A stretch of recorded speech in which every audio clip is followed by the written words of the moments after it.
നമസ്കാരം മക്കളെ. ഇന്ന് മിസ് വന്നിരിക്കുന്നത് നമ്മുടെ സെക്കൻഡ് ചാപ്റ്റർ ആയിട്ടുള്ള നാഷണലിസം ഇൻ ഇന്ത്യയിലെ വളരെ പ്രധാനപ്പെട്ട ഒരുപാട് കാര്യങ്ങൾ ഇങ്ങനെ പറഞ്ഞു പോകും ടോപ്പിക്കിനെ കുറിച്ചിട്ടാണ്. നിങ്ങൾക്ക് ഇത് പറഞ്ഞപ്പോൾ തന്നെ മനസ്സിലായിട്ടുണ്ട്. യെസ്, അത് തന്നെയാണ് ടുവേർഡ്സ് സിവിൽ ഡിസോബീഡിയൻസ്. ഇതാണ് ഇന്നത്തെ നമ്മുടെ ടോപ്പിക്. ഇത് നമുക്ക് ഭാവിയിലും പല പല എക്സാംസിനൊക്കെ നമുക്ക് ഇതിൽ നിന്ന് ഒരുപാട് ക്വസ്റ്റ്യൻസ് നിങ്ങൾക്ക് പ്രതീക്ഷിക്കാം.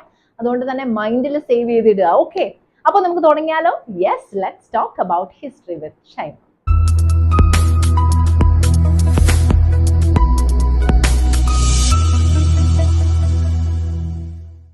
നമ്മൾ കഴിഞ്ഞ ക്ലാസ്സിൽ പറഞ്ഞു നിർത്തിയത് എവിടം വരെയായിരുന്നു? യെസ്, നമുക്കറിയാം നോൺ കോപ്പറേഷൻ മൂവ്മെന്റ് എന്ന് പറയുന്ന ഒരു മൂവ്മെന്റ് മഹാത്മാഗാന്ധിയുടെ നേതൃത്വത്തിൽ ആദ്യമായിട്ട് രൂപം കൊണ്ട ഒരു ദേശീയ പ്രക്ഷോഭമായിരുന്നു എന്തെന്ന് പറയുന്നത് നോൺ കോപ്പറേഷൻ മൂവ്മെന്റ് എന്ന് പറയുന്നത്. അത് പിൻവലിക്കാനുണ്ടായ സാഹചര്യം വരെയായിരുന്നു നമ്മൾ കഴിഞ്ഞ ക്ലാസ്സിൽ പറഞ്ഞു നിർത്തിയത്. ഒന്നുകൂടെ പറയാം, 1922 ഉത്തർപ്രദേശിലെ ചൗരി ചൗര എന്ന് പറയുന്ന സ്ഥലത്ത് അനുയായികൾക്ക് നേരെ ഗവൺമെന്റിന്റെ ആളുകൾ പ്രശ്നമുണ്ടാക്കിയപ്പോൾ അല്ലെങ്കിൽ വെടിയുതിർത്തപ്പോൾ അതിൽ പ്രതിഷേധിച്ച് രോഷാകുലരായിട്ട് ജനങ്ങൾ എന്ത് ചെയ്തു? UP-യിലെ ചൗരി ചൗര എന്ന് പറയുന്ന സ്ഥലത്തെ പോലീസ് സ്റ്റേഷൻ വളഞ്ഞിട്ട് അവിടെ ആക്രമണം അഴിച്ചുവിടുകയാണ് ചെയ്തത്. വെറും ഒരു ആക്രമണമായിരുന്നില്ല അത്, ഒരുപാട് ആളുകൾ അവിടെ കൊല്ലപ്പെടുകയാണ് ചെയ്തത്. 2 സിവിലിയൻസും 22 പോലീസുകാരും അടക്കം എന്ത് മരിക്കുകയാണ് ചെയ്തത്. അപ്പോൾ ഇത് മഹാത്മാഗാന്ധിക്ക് ഏറ്റ വലിയൊരു തിരിച്ചടിയായിരുന്നു. കാര്യം അദ്ദേഹം അഹിംസയിൽ ഉറച്ചു നിന്നിട്ടുള്ള ഒരു രീതിയായിരുന്നു അനുയായികളോട് ആഹ്വാനം ചെയ്തത്. പക്ഷെ വേണ്ട രീതിയിൽ ജനങ്ങൾ അത് മനസ്സിലാക്കാണ്ട് വയലൻസിലേക്ക് പോയപ്പോൾ മഹാത്മാഗാന്ധിക്ക് അത് സഹിക്കാനേ സാധിച്ചില്ല. അതുകൊണ്ട് തന്നെ വളരെ പെട്ടെന്ന് തന്നെ അദ്ദേഹത്തിന്റെ നോൺ കോപ്പറേഷൻ മൂവ്മെന്റ് എന്ന് പറയുന്ന പ്രക്ഷോഭം പിൻവലിക്കുകയാണ് ചെയ്തത്. അപ്പോൾ അതിന്റെ ആഫ്റ്റർ എഫക്റ്റ് എന്താണെന്ന് പറഞ്ഞുകൊണ്ടാണ് നമ്മൾ ഇവിടെ തുടക്കം കുറിക്കുന്നത് സിവിൽ ഡിസൊബീഡിയൻസ് മൂവ്മെന്റ് എന്ന് പറയുന്നത്. മലയാളത്തിൽ ഇതിനെ നിയമലംഘന പ്രസ്ഥാനം എന്ന് പറയും. ആദ്യം എല്ലാ വസ്തുവകകളോടത്തും അവർ ബഹിഷ്കരണം നടപ്പിലാക്കി, നിസ്സഹകരിച്ചു. അടുത്ത സ്റ്റെപ്പ് എന്ന് പറയുന്നത് നിയമം ലംഘിക്കുക. ഈ ഒരു നിയമം ലംഘിക്കുന്നതിലൂടെ ഒരുപാട് സംഭവ വികാസങ്ങൾ നമ്മുടെ ഇന്ത്യയിൽ അരങ്ങേറുകയാണ്. അതെന്തൊക്കെയാണെന്നാണ് ഇന്ന് നമ്മൾ ഡിസ്കസ് ചെയ്യാനായിട്ട് പോകുന്നത്. ഓക്കെ, ഇനി എന്താണ് സിവിൽ ഡിസൊബീഡിയൻസിലേക്ക് വഴിതെളിച്ച സാഹചര്യം എന്നാണ് നമ്മൾ നോക്കുന്നത്. 1922 ഫെബ്രുവരി മാസത്തിലാണ് മഹാത്മാഗാന്ധി നോൺ കോപ്പറേഷൻ മൂവ്മെന്റ് റദ്ദാക്കിയത്. അപ്പോൾ ഇതിലൂടെ അദ്ദേഹത്തിന് ഒരു കാര്യം മനസ്സിലായി. അതായത് ഇത്തരത്തിലുള്ള നാഷണൽ ലെവലിലുള്ള സമരങ്ങൾ സംഘടിപ്പിക്കുമ്പോൾ തീർച്ചയായിട്ടും തങ്ങളുടെ സത്യാഗ്രഹിക്ക് അല്ലെങ്കിൽ അനുയായികൾക്ക് ആവശ്യമായിട്ടുള്ള ട്രെയിനിങ് കൊടുക്കണം എന്നിവിടെ മഹാത്മാഗാന്ധി തിരിച്ചറിയാണ്. അപ്പോൾ ഇതേ ടൈമിൽ തന്നെയാണ് കോൺഗ്രസ് പാർട്ടിക്ക് അകത്തുള്ള കുറച്ച് ലീഡേഴ്സ്, അവർക്ക് ഒരുപാട് മാറ്റങ്ങൾ വരികയാണ്. അവരുടെ ചിന്താഗതികളിൽ ഒരുപാട് മാറ്റം വരുന്നുണ്ട്. അതുവരെ അവർ ചിന്തിച്ചിരുന്നത് ഇത്തരത്തിലുള്ള ഇലക്ഷൻസിൽ ലെജിസ്ലേറ്റീവ് കൗൺസിൽസ് ഒക്കെ ബഹിഷ്കരിച്ചാൽ മതി എന്നാണ് അവർ ചിന്തിച്ചിരുന്നത്. പക്ഷെ അതുകൊണ്ടൊന്നും കാര്യമില്ല. നമ്മുടെ ശബ്ദം ഉയർന്നു കേൾക്കണമെങ്കിൽ നമുക്ക് അവിടെ ഒരു സ്ഥാനം ഉണ്ടെങ്കിൽ മാത്രമേ സാധിക്കുകയുള്ളൂ എന്ന് കുറച്ച് ലീഡേഴ്സ് മനസ്സിലാക്കുകയാണ് ഇവിടെ ചെയ്യുന്നത്. അതിന്റെ ഫലമായിട്ട് CR ദാസ്, മോട്ടിലാൽ നെഹ്റു പോലുള്ളവരുടെ നേതൃത്വത്തിൽ ഒരു പുതിയ പാർട്ടി ഇവിടെ രൂപം കൊള്ളുകയാണ്. അതിന്റെ പേര് ഇതാണ് സ്വരാജ് പാർട്ടി. അതും പോരാഞ്ഞിട്ട് കുറച്ച് യങ്ങസ്റ്റ് ആയിട്ടുള്ള ലീഡേഴ്സ് ഉണ്ട്, ജവഹർലാൽ നെഹ്റു, സുഭാഷ് ചന്ദ്രബോസിനെ പോലുള്ളവര്. അവർ പറയുന്നത് എന്താ വെച്ചാൽ അവർക്ക് പൂർണ്ണ സ്വരാജാണ്, ഫുൾ ഇൻഡിപെൻഡൻസ് ആണ് നമുക്ക് ആവശ്യം എന്നുള്ളൊരു ആവശ്യമായിരുന്നു അവരുടെ ഭാഗത്ത് നിന്ന് ഉണ്ടായത്. അപ്പോൾ മൊത്തത്തിൽ പറഞ്ഞാൽ നമ്മുടെ ഇന്ത്യൻ പൊളിറ്റിക്സിൽ ഒരുപാട് മാറ്റങ്ങൾക്ക് വിധേയമായിട്ടുള്ള ഒരു ഘട്ടമായിരുന്നു എന്ന് 1920 എന്ന് നമുക്ക് പറയാനായിട്ട് സാധിക്കും. അപ്പോൾ ഈ ഒരു സമയത്ത് ഇന്ത്യൻ പൊളിറ്റിക്സിൽ മാറ്റിമറിക്കുന്ന 2 സംഭവ വികാസങ്ങളാണ് പ്രധാനമായിട്ടും ഉണ്ടായത്. അതിൽ ആദ്യത്തേതെന്ന് പറയുന്നത് എന്താണ്? വേൾഡ് വൈഡ് ആയിട്ടുള്ള എക്കണോമിക് ഡിപ്രഷൻ ആയിരുന്നു. അപ്പോൾ എന്താണ് എക്കണോമിക് ഡിപ്രഷൻ എന്ന് നമുക്കറിയാം. സാമ്പത്തികമായിട്ടുള്ള മാന്ദ്യം അത് എല്ലാ രാജ്യങ്ങളെയും ഒരുപോലെ അഫക്റ്റ് ചെയ്യുന്ന ഒന്നാണ്.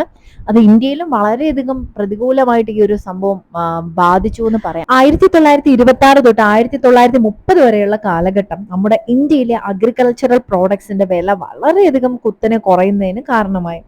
അതുകൊണ്ട് തന്നെ നമ്മുടെ അഗ്രികൾച്ചറൽ ഗുഡ്സിനും മറ്റുമൊക്കെ ഡിമാൻഡ് കുറയുകയും തൽഫലമായിട്ട് നമ്മുടെ എക്സ്പോർട്ട്സ് എല്ലാം തന്നെ മന്ദഗതിയിലാവുകയും ചെയ്യുന്നു.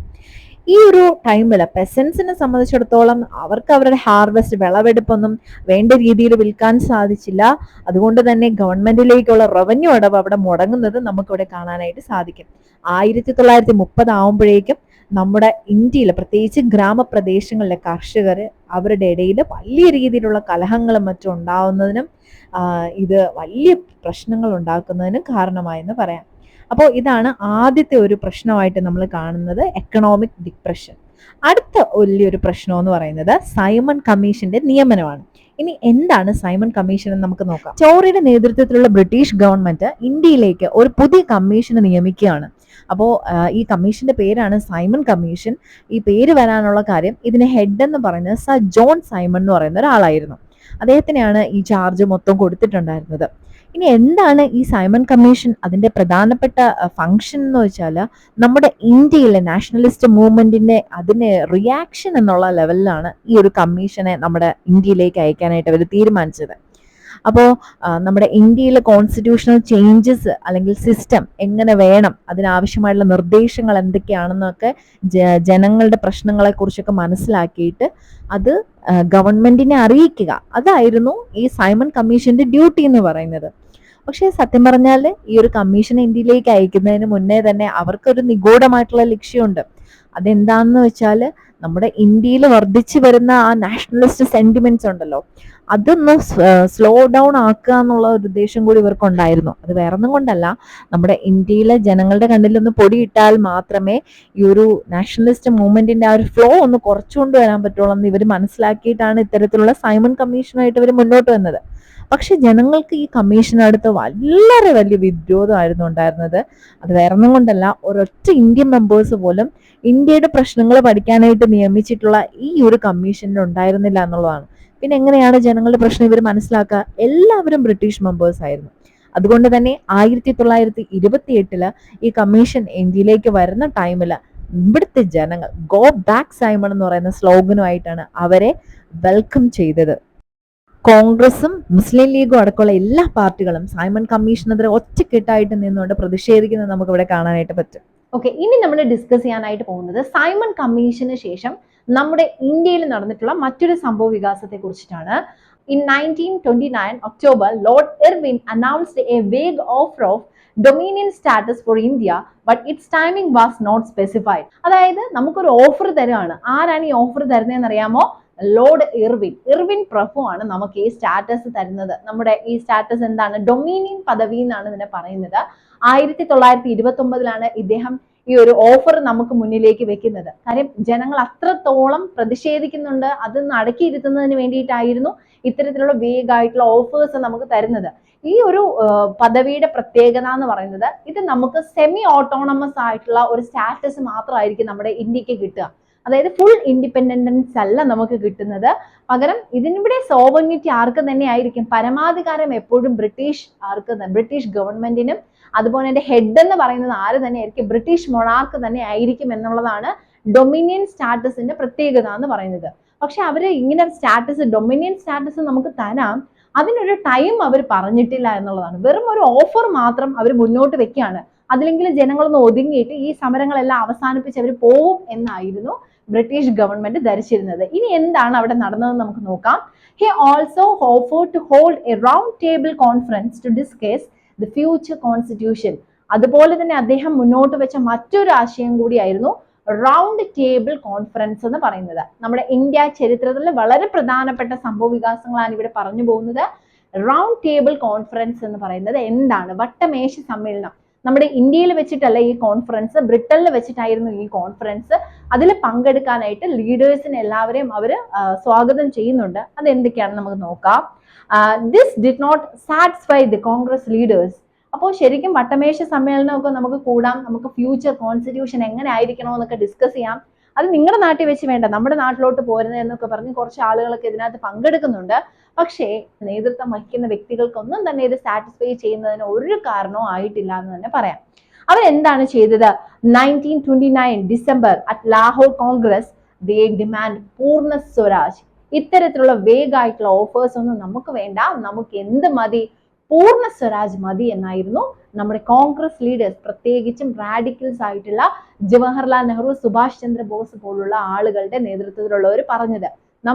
നമുക്ക് വേറെ ഒരു തരത്തിലുള്ള ഡൊമിനിയൻ സ്റ്റാറ്റസ് നമുക്ക് വേണ്ട, പകരം പൂർണ്ണ സ്വരാജ്, ഫുൾ ഇൻഡിപെൻഡൻസ് നമുക്ക് വേണം എന്നായിരുന്നു അവർ പറഞ്ഞത്. അതിന് കൂട്ടത്തിൽ തന്നെ അവർ മറ്റൊരു കാര്യം കൂടി ഈ ജവഹർലാൽ നെഹ്റു അടക്കമുള്ള ആളുകൾ പറയാണ്. അതായത് 26 ജാനുവരി 1930 1930 ജനുവരി 26 നമ്മൾ ഇന്ത്യക്കാർ സ്വയം ഇന്ത്യ ഇൻഡിപെൻഡന്റ് ആയി എന്ന് നമ്മൾ അങ്ങ് അവകാശപ്പെടുകയാണ്. ആ ഒരു ദിവസം നമ്മൾ ഇൻഡിപെൻഡൻസ് ആഘോഷിക്കുകയാണെന്നുള്ള ഒരു തീരുമാനവും ഒരു പ്ലഡ്ജും ഈ സമയത്ത് ഈ ജവഹർലാൽ നെഹ്റു, സുഭാഷ് ചന്ദ്രബോസിന്റെ നേതൃത്വത്തിലുള്ള ടീം അവിടെ എടുക്കുകയാണ് ചെയ്തത്. പക്ഷെ ഏറ്റവും വലിയ രസം എന്തെന്ന് വെച്ചാല് ഈ ഒരു പ്രതിജ്ഞയൊക്കെ എടുത്തിട്ടുണ്ട്, പക്ഷെ ലെസ് അറ്റൻഷൻ ആണ് നമുക്ക് കിട്ടിയത്. അതായത് ഇന്ത്യയിലെ കോടിക്കണക്കിന് ജനങ്ങളുണ്ട്, അവരാരും ഇതിന്റെ ഒരു സംഭവ വികാസങ്ങൾ അറിയുന്നില്ല, ഇവരാർക്കും തന്നെ ഇതിലോട്ട് ശ്രദ്ധ കൊടുക്കുന്നില്ല, ആളുകൾ ആരും തന്നെ ഇതിനോട് ജോയിൻ ചെയ്യുന്നുണ്ടായിരുന്നില്ല. അതുകൊണ്ട് തന്നെ ഈ ഒരു പ്ലഡ്ജ് വെള്ളത്തിൽ വരച്ച വര പോലെ അങ്ങ് മാഞ്ഞു പോയെന്ന് തന്നെ പറയാനായിട്ട് സാധിക്കും. Mahatma Gandhi had to find a way to relate this abstract idea of freedom to more concrete issues of everyday life.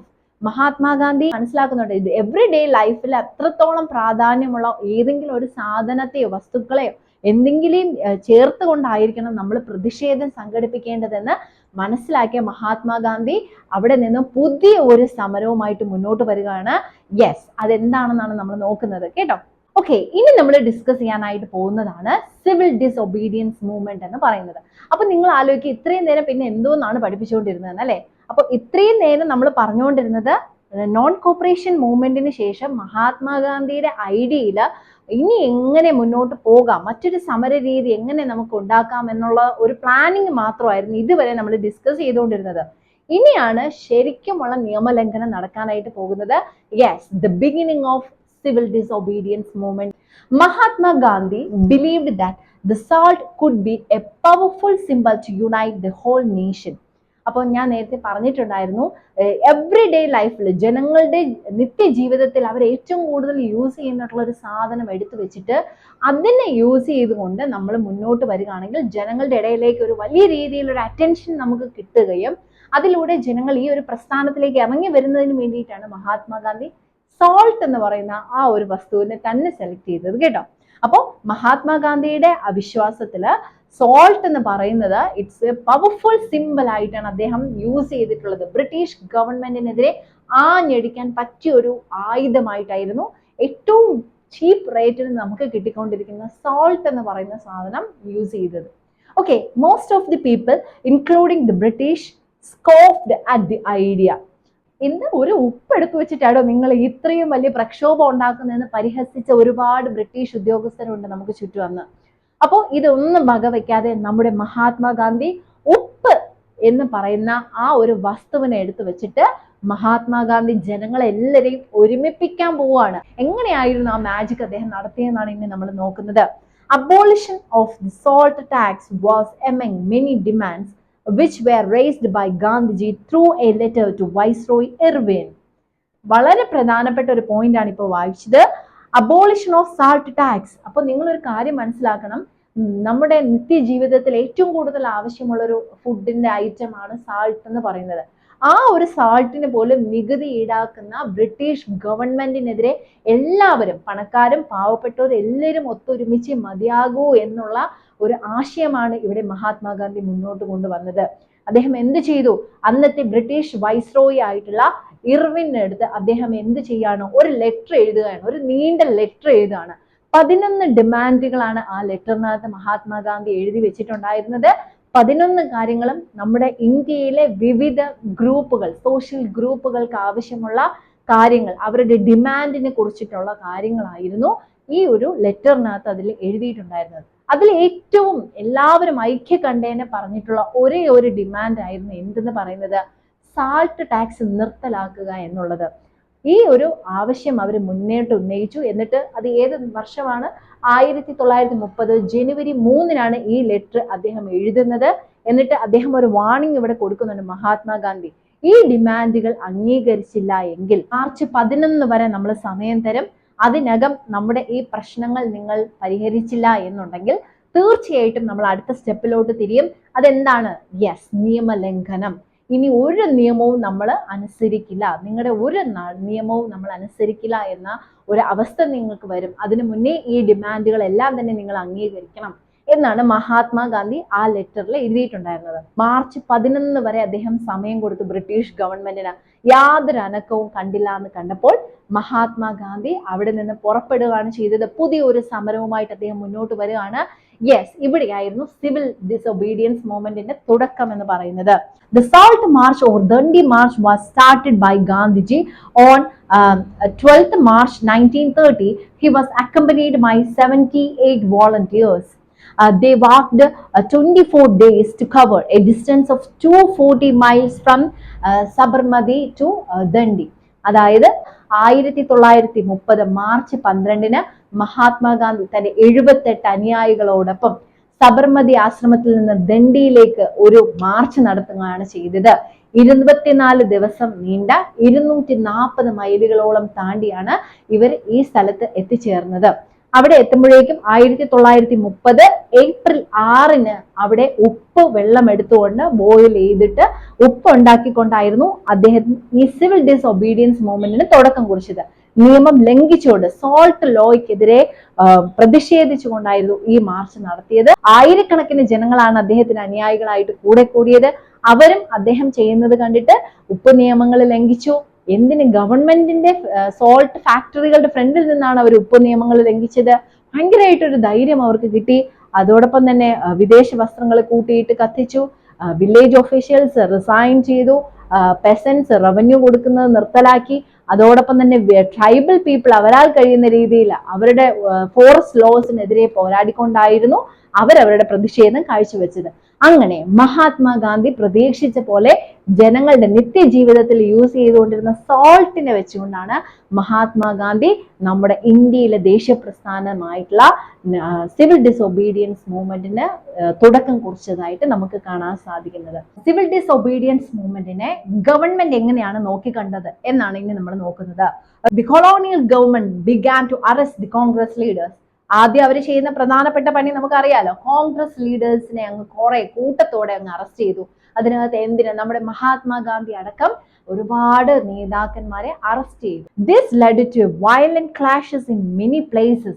അപ്പോൾ ഈ ഒരു പ്രശ്നം, അതായത് മഹാത്മാഗാന്ധി അടക്കമുള്ള ആളുകളെ അറസ്റ്റ് ചെയ്തതിൽ പ്രതിഷേധിച്ച് പാവപ്പെട്ട ആളുകൾ എല്ലാവരും തന്നെ നിരത്തിലിറങ്ങി അവർ കണ്ണി കാണുന്ന എല്ലാ സാധനങ്ങളും തകർക്കുകയും റെയിൽവേസും മറ്റുമൊക്കെ എല്ലാ അർത്ഥത്തിലും അവർ വലിയ രീതിയിൽ വയലൻസിലോട്ട് പോകുന്നത് നമുക്കിവിടെ കാണാനായിട്ട് സാധിക്കും. Okay, the government's repressions was quite brutal. വളരെ ക്രൂരമായിട്ടായിരുന്നു ഗവൺമെന്റ് ഈ തരത്തിലുള്ള അടിച്ചമർത്തലുകൾ അവര് നേതൃത്വം കൊടുത്തതെന്ന് പറയാം. Even women and children were beaten up. പാവപ്പെട്ട സ്ത്രീകളെയും കുട്ടികളെയും ഒന്നും അറിയാത്ത അവരെ പോലും അവർ വെറുതെ വിട്ടില്ല, നന്നായിട്ട് ഉപദ്രവിക്കുന്നത് നമുക്ക് കാണാൻ സാധിക്കും. About 1 lakh people were arrested.